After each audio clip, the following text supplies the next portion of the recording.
Las postraciones de Jesús en el Jueves Santo, una conferencia del Padre Jesús Silva.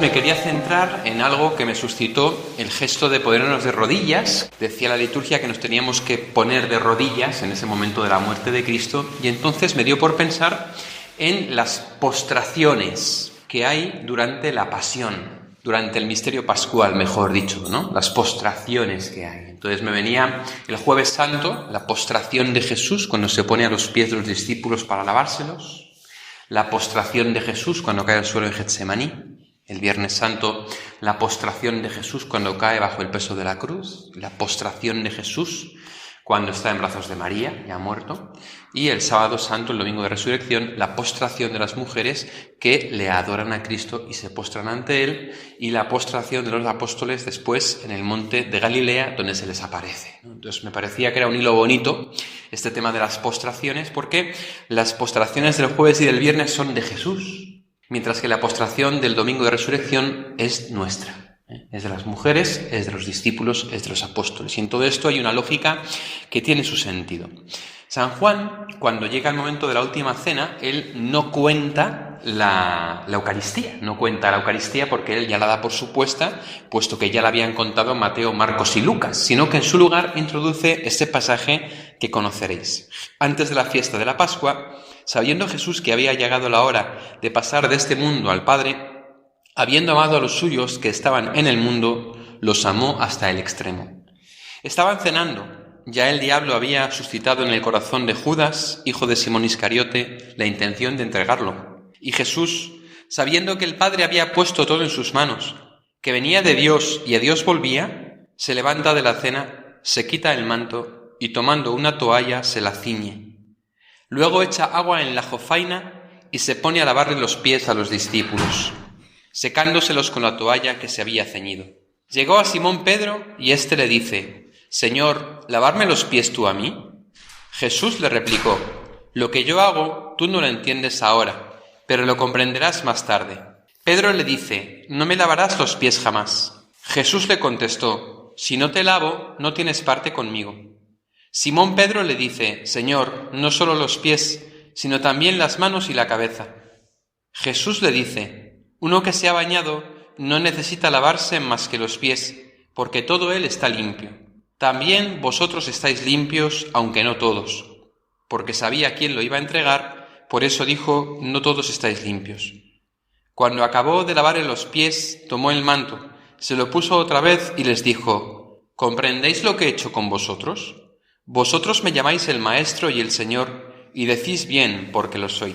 Pues si yo, el Maestro y el Señor, os he lavado los pies, también vosotros debéis lavar los pies unos a otros. Os he dado ejemplo, para que lo que yo he hecho con vosotros, vosotros también lo hagáis». Este texto es el texto que leeremos en el Jueves Santo, que leeremos en el relato justo antes de que el sacerdote se postre a los pies de los elegidos y les lave los pies. Fijaos que es un relato que está enmarcado en un marco muy solemne. Jesús, sabiendo que había llegado su hora, la hora de pasar de este mundo al Padre, o sea, la hora de la muerte, habiendo amado a los suyos que estaban en el mundo, los amó hasta el extremo, ¿no? Eso nos habla un poquito de lo que sucedía en el corazón de Jesús en aquel momento. En aquel momento de la cena del Señor es consciente de lo que va a suceder. Es como cuando uno se tiene que hacer una operación y bueno, pues se pone un poco nervioso, pero cuando va llegando la fecha te pones más nervioso y ya cuando llega el día estás que ya no cabes en ti de nervios, porque ya te vas haciendo consciente pues de que te van a meter un bisturí, ¿no? De que te van a meter ahí, y eso que lo hacen por lo menos con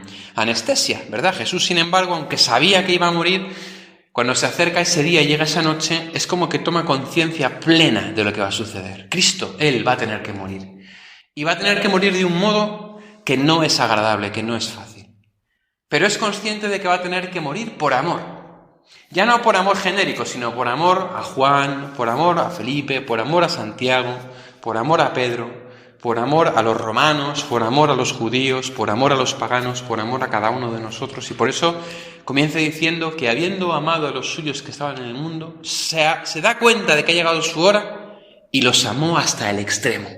Es como que ese amor de Jesús se concreta de un modo profundo y total y se extiende desde ese lavatorio, desde ese cenáculo, no solamente a los discípulos, sino a cada uno de nosotros. El Señor es consciente de que ese amor que le lleva a morir en la cruz es un amor que nos toca a cada uno de nosotros, porque el Señor está muriendo, va a morir por cada uno de nosotros. Y entonces toma conciencia incluso de que Judas, ese que está ahí con él, le va a entregar, le va a traicionar. El otro día preguntaba a una amiga, ¿cómo puede ser que Jesús llamara a Judas a ser su apóstol? ¿No le resultaría insoportable a Jesús la compañía de Judas durante 3 años, sabiendo que le iba a entregar? Y yo le respondía, es que el Señor le da durante 3 años a Judas la oportunidad de que se dé cuenta de lo que va a hacer y de que no lo haga. Pero también le da la oportunidad de que cuando lo haga se arrepienta. Es por eso el Señor llama a Judas, no para que le entregue. Le llama precisamente para mostrar su misericordia, incluso con aquellos que más van contra él. Y aquí la Escritura menciona 2 veces a Judas, fijaos. La primera al principio y la segunda después del lavatorio. Como diciendo, Jesús lava los pies a todos, incluido Judas. Esta postración de Jesús se levanta, se quita el manto, se pone una toalla y se postra. Esta postración de Jesús está indicando qué sentido y cómo entiende él esta muerte. Muere para servir, muere para dar vida. Muere para ponerse a nuestros pies y lavarlos, incluidos los de Judas. Judas es el símbolo del traidor por excelencia, ¿verdad? Pensemos en nuestra vida cuántos traidores hemos tenido. A veces no muy lejos de nuestras familias. Puede que sean incluso compañeros, amigos, hermanos de comunidad, padres, madres, hijos, hermanos. Son los más cercanos y sin embargo los que nos traicionan. Y el Señor, sabiendo que Judas le iba a traicionar, se postra ante él, le toma los pies y se los lava. Quizá precisamente con especial cariño, porque sabe que es el que le va a entregar. Esa postración de Jesús en el lavatorio de los pies está indicando que Él está dando la vida libremente, por amor, entregándose totalmente a los demás como un acto de servicio por el cual Él nos limpia. ¿Y de qué nos limpia? ¿De la roña de los pies? Pues no, nos limpia de la suciedad del pecado. En este acontecimiento impresionante, que es la postración de Jesús en el lavatorio, ya sabéis que hubo uno que se resistió, el de siempre, ¿verdad? El cabezota, Pedro, ¿verdad? Que llega allí, ve a Jesús y dice, Señor, lavarme los pies tú a mí. El pobre Pedro, que no se enteraba de mucho, ¿verdad? Enseguida se pone farruco y se pone pues en plan, y el Señor le dice que no es una lógica humana. No puedes aplicar una lógica humana, no puedes entender esto desde el punto de vista humano, porque si no, no lo vas a entender. Tienes que entenderlo desde el punto de vista espiritual. Humanamente es imposible lavar los pies a tu enemigo y al que te va a traicionar.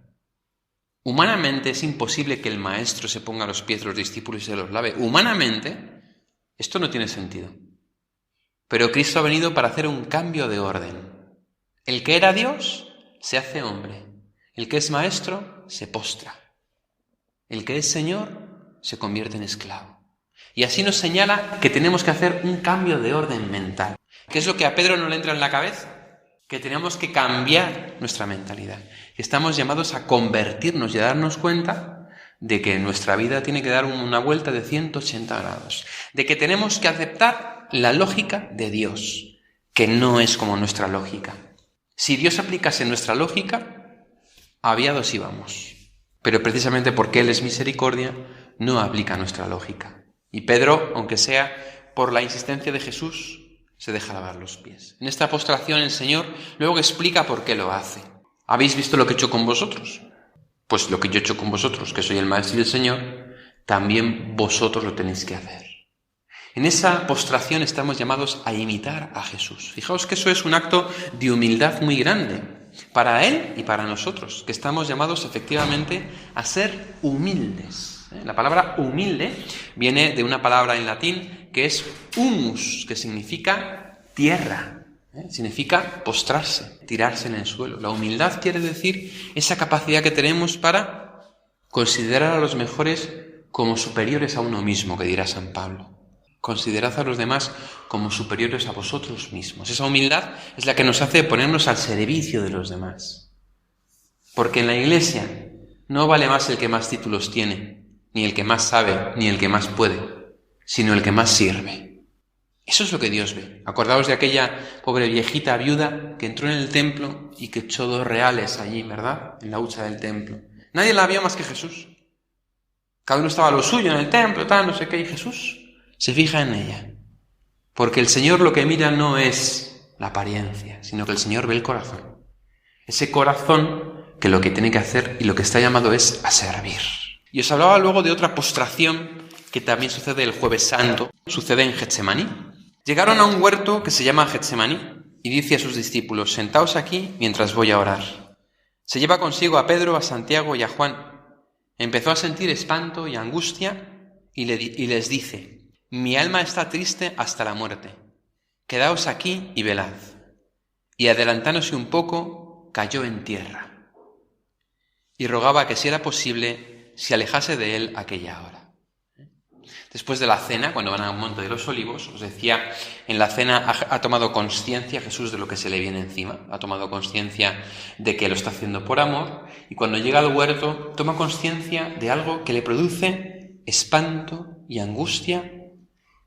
Y dice: mi alma está triste hasta la muerte. Es impresionante, espanto, angustia, tristeza en el corazón de Jesús, ¿no? En este momento de Getsemaní es un momento realmente sobrecogedor, porque uno dice: ¿qué está sucediendo? ¿Qué le está pasando a Jesús para ponerse así? ¿Es solamente el hecho de que vaya a morir en la cruz? No creo que sea solamente eso. No creo tampoco que Jesús se entretuviera en imaginarse los clavos traspasaron sus manos, sus pies, o imaginarse cómo iba a ser. Es en ese momento en el que el Señor siente sobre sí todo el pecado del mundo. Cuando dice la Escritura que Él es el pecado, Él es el Cordero de Dios que quita, ¿no?, el pecado del mundo, que toma, que carga sobre sí los pecados del mundo. En este momento de Getsemaní, el Señor toma conciencia de que todo el peso de nuestro pecado, de nuestra pobreza, de nuestra debilidad, cae sobre Él. Y Él se cae en tierra, se postra. Y cae bajo el peso del espanto, de la angustia y de la tristeza. Otro gran misterio que se nos presenta a cada uno de nosotros en la consideración de esta Semana Santa. Es el misterio de Cristo que cae bajo este peso de la angustia de Getsemaní y que se postra. Este momento de Getsemaní no lo vio nadie. Ya sabéis que se llevó a Pedro, Santiago y Juan y que Jesús se apartó después. Es un momento de mucha angustia que el Señor les contaría a los discípulos después de la resurrección. En este momento está Jesús absolutamente solo. De hecho, llega a los discípulos y, como sabéis, los encuentra dormidos. Y la soledad de Jesús es muy fuerte. El Señor se vuelve al Padre, le dice: Padre, pase de mí este cáliz, pero no se haga mi voluntad sino la tuya. Y el Padre le responde enviándole un ángel, ¿verdad? El ángel del consuelo. Sin embargo, a Jesús no le consuela este ángel, sino que se pone todavía más angustiado y suda como gotas de sangre, porque en el fondo la presencia del ángel es la presencia que oculta la presencia del Padre.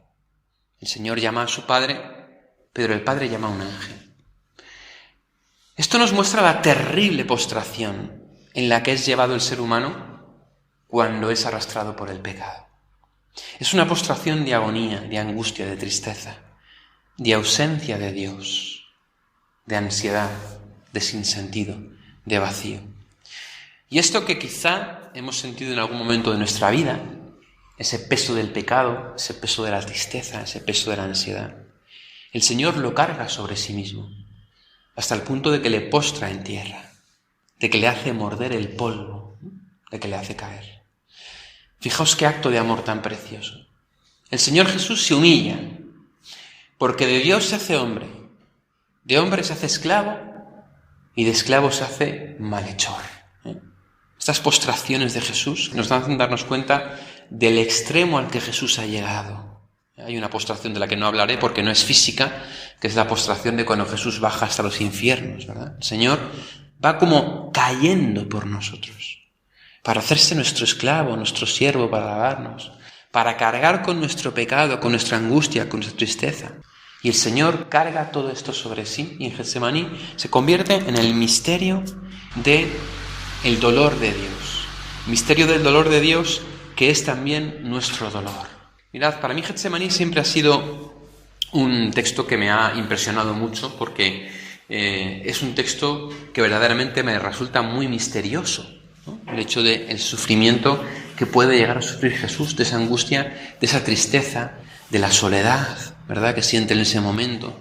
Y de aquello que le dice a Pedro, ni siquiera una hora habéis podido velar conmigo, ¿verdad? Ya sabéis que esa es la costumbre de los creyentes que hace que el Jueves Santo estemos aquí durante una hora en la hora santa, por lo menos rezando junto a Jesús sacramentado, ¿no? Pero quizá más importante que esto, a mí me interesa señalar hoy que hay muchas personas en las que Cristo está postrado hoy. Muchas personas que están bajo el peso del pecado, bajo el peso de la angustia, bajo el peso de la tristeza, que están postrados por tierra como Cristo lo estuvo en Getsemaní. Y que igual que Él no tuvo a nadie a su lado, y que igual que Él encontró a sus amigos dormidos y sin darse cuenta, a muchos hermanos y hermanas nuestras de nuestro mundo les puede pasar lo mismo.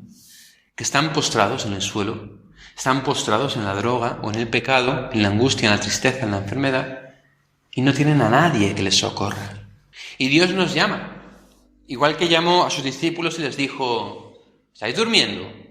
Velad y orad, porque el espíritu está pronto, pero la carne es débil. Y es verdad, nuestro espíritu puede estar pronto, puede estar preparado, dispuesto a hacer grandes cosas. Pero a veces los afanes de la vida, los respetos humanos, o el andar por la vida un poco adormecidos, hace que no reparemos en el hermano que está caído. Y el Señor quiere que cada uno de nosotros seamos el ángel del consuelo. Este ángel que el Padre le envía a Jesús, que le conforta, que le sostiene. Este ángel estamos llamados a ser cada uno de nosotros. En aquellos hermanos nuestros que están postrados como Jesús en Getsemaní, sufriendo de un modo profundo las consecuencias del pecado. Y también cuando a nosotros nos pase que estemos en esa situación de postración por el pecado, por la angustia, por la tristeza, por la enfermedad, que seamos capaces de cogernos de la mano de los ángeles del consuelo que Dios nos envía. Porque Dios nunca nos va a dejar solos. Puede que nuestros amigos se duerman, como le pasó a Jesús, pero el ángel del consuelo siempre estará ahí. Y de un modo u otro pasará a nuestro lado. A través de un sacerdote, a través de un amigo, a través de una religiosa, a través de una persona que pase en ese momento por ahí. Pero para eso tenemos que dejarnos consolar, que dejarnos tomar por ese ángel del consuelo y que dejarnos arrastrar por él. Y en ese momento recordar que Cristo ha tomado sobre sí mismo todos nuestros pecados, todas nuestras culpas, todas nuestras cargas, nuestra angustia, nuestra tristeza, nuestro espanto. Todo lo ha tomado el Señor sobre sí, hasta el punto de postrarse y de aparecérsele todo eso en forma de un cáliz. Ese cáliz que dice, pues pase de mí este cáliz si es posible, pero no se haga mi voluntad sino la tuya. En ese cáliz en el que está condensada la sangre de Cristo, en el que está condensada la pasión de Jesús, en el que está condensada la ira de Dios. Fijaos que el cáliz aparece con estos tres sentidos en la Escritura. Os he dicho primero el cáliz de la sangre de Cristo, el cáliz de la alianza, el cáliz de la pasión, como cuando le dice a Santiago y Juan, ¿sois capaces de beber el cáliz que yo he de beber? ¿Verdad? Y en tercer lugar, el cáliz de la ira de Dios, que aparece en el Antiguo Testamento, pero también en el libro del Apocalipsis. Esa ira de Dios, que no es una ira que es un enfado de Dios con los pecadores, como a veces se nos ha dicho, sino que es la profunda detestación que Dios siente en su corazón hacia el pecado. Porque el pecado es la muerte de sus hijos. El pecado es la muerte de sus hijos. Y por eso Dios ama al pecador, pero odia el pecado, detesta el pecado. Y toda esa ira de Dios está en ese cáliz que Cristo tiene que beber. Esa pasión está en ese cáliz que el Señor tiene que beber. Esa sangre derramada, esa nueva alianza, está en el cáliz que el Señor tiene que beber. Y Él nos llama a que le acompañemos durante esta Semana Santa en esos momentos de postración y a que de algún modo nos postremos con Él. Hoy hemos visto la postración de Jesús en la última cena al lavar los pies como un testimonio de servicio Hemos visto la postración de Jesús en Getsemaní, cuando Él toma sobre sí el pecado del mundo, y de todo eso tenemos que aprender a servir, por un lado, a ser ángeles de consuelo para los que sufren, por otro, y también a nosotros mismos, cuando estemos en esa postración, mirar a Jesús y dejarnos levantar por ese ángel del consuelo que en ese momento el Señor va a enviar y que va a pasar a nuestro lado. Así finaliza en Radio María esta conferencia del Padre Jesús Silva titulada Las postraciones de Jesús en el Jueves Santo.